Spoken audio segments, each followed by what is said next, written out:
Students, today in this session we are going to discuss the concept of nominal GDP, which is also called GDP at current prices.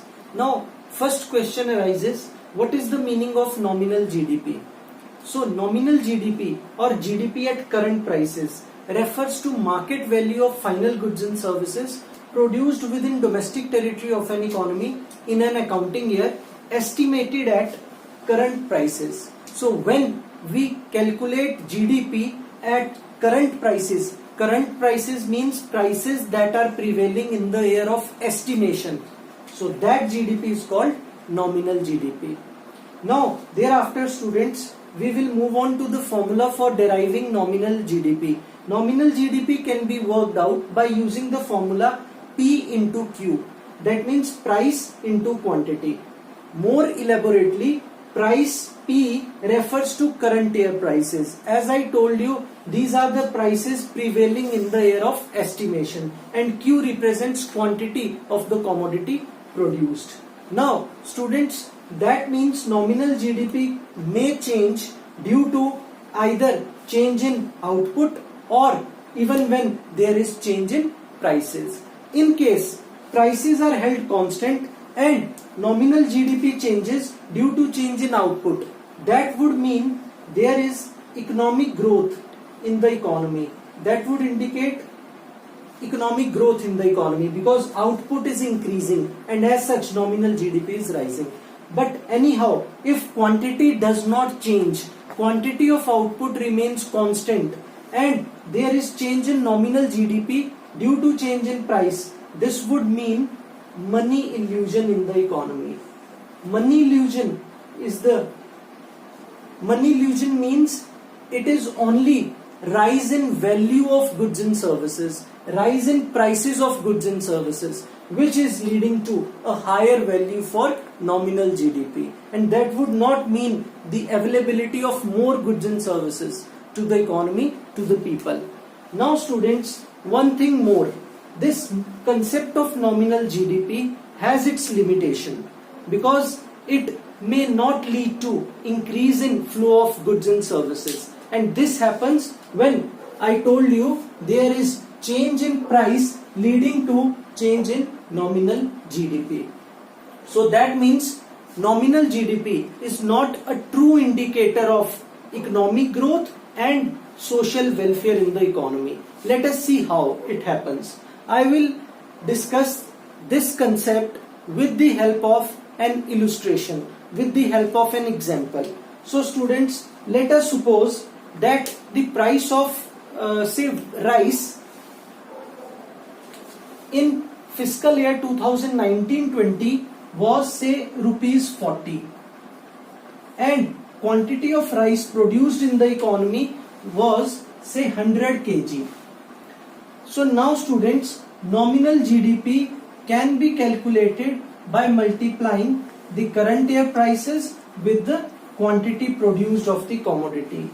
So multiplying prices into quantity, that means 40 into 100 would give you rupees 4,000.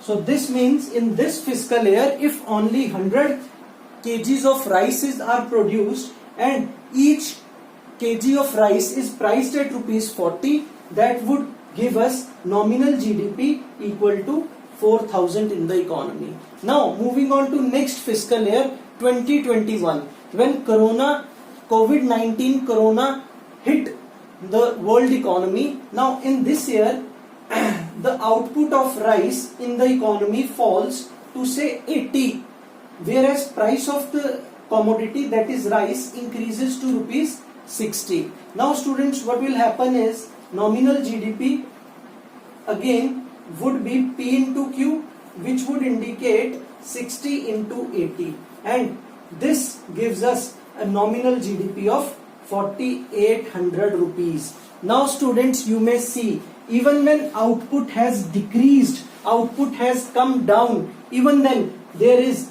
increase in nominal GDP. And why is it so? It is because of rise in prices of the commodity. So that means when prices are increasing and even output is falling, nominal GDP may increase. So that means nominal GDP is not a true indicator of output in the economy or the level of social welfare in the economy.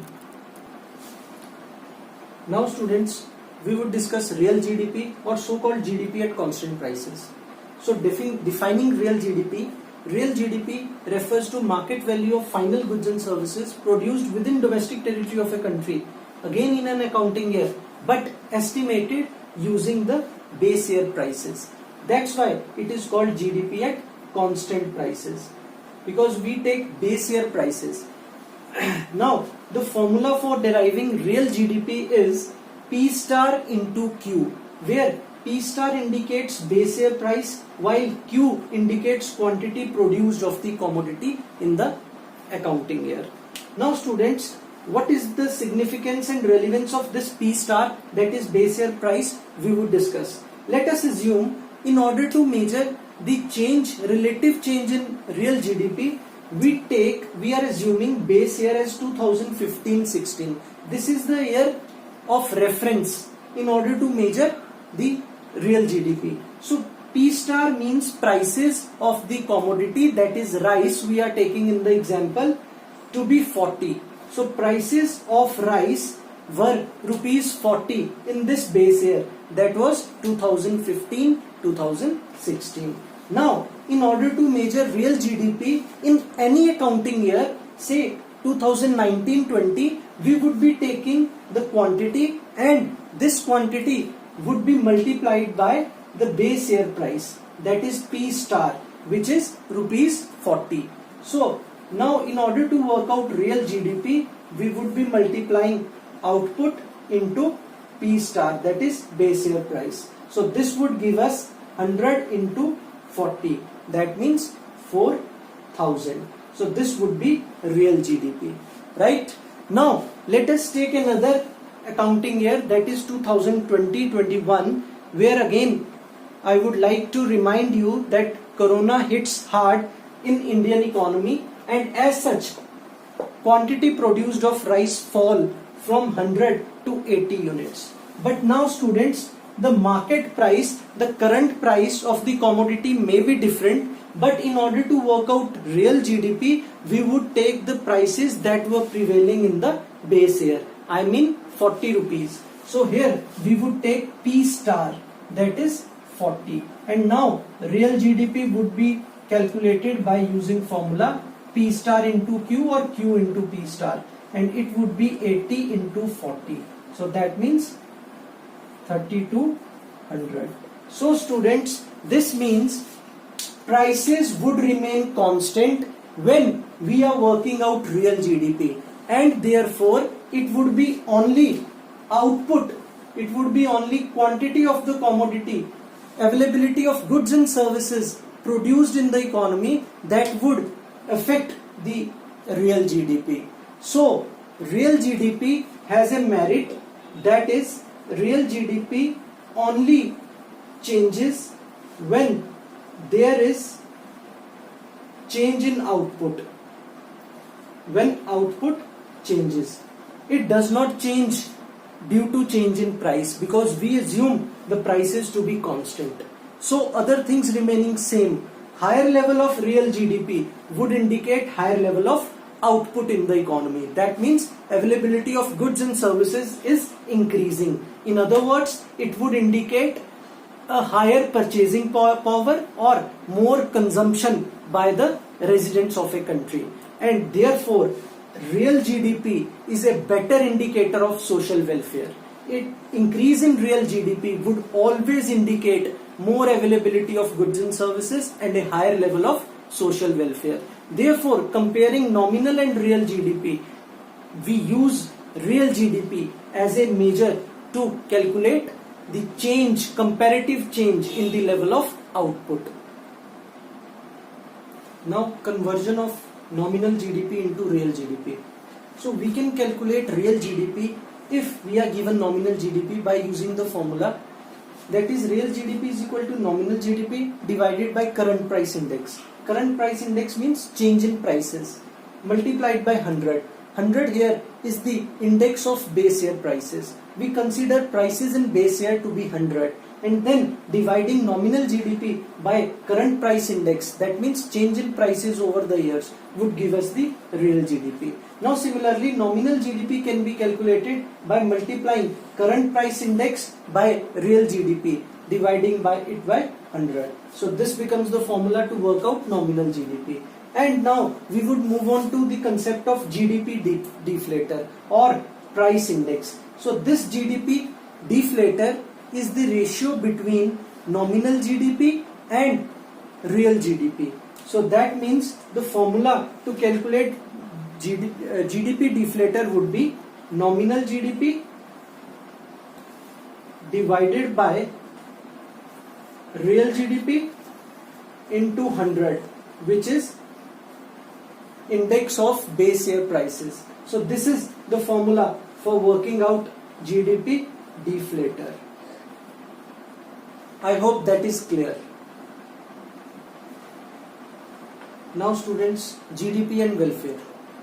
So real GDP is considered as an index of welfare of the people in an economy. Rise in real GDP leads to increase in output, and other things remaining same, increase in output or increase in real GDP would implies more availability of goods and services in the economy. So more goods and services in the economy ensure a higher level of social welfare in the economy. Moreover, increase in output, it further leads to increase in employment.